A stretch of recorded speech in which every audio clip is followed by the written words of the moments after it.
Hey everyone, welcome back to another Netflix video about how to put a PIN code onto your account.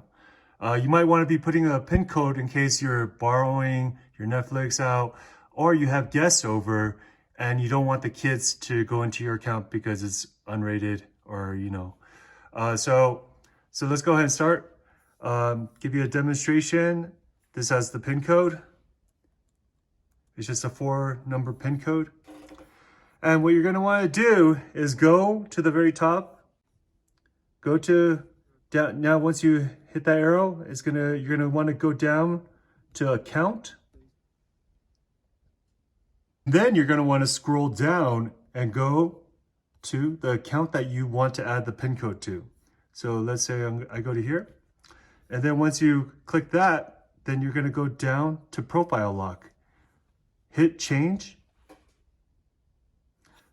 And then now put in your password. Once you put in password, hit continue. It says, lock this profile by creating a 4-digit PIN.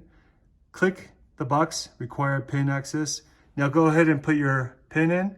I'm gonna just do a simple one for video purposes. Then it says profile lock saved. So now you have a PIN on.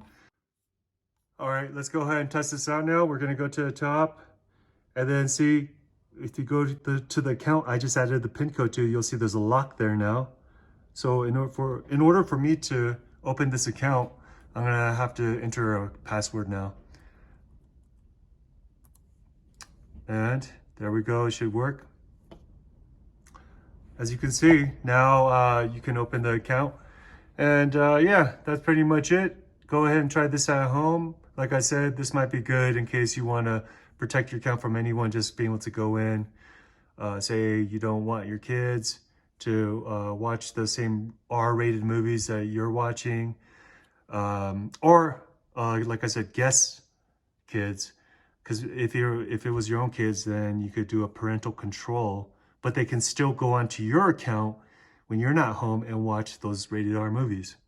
So anyways, I hope this video helps. If it did, please give it a like or comment. Appreciate it.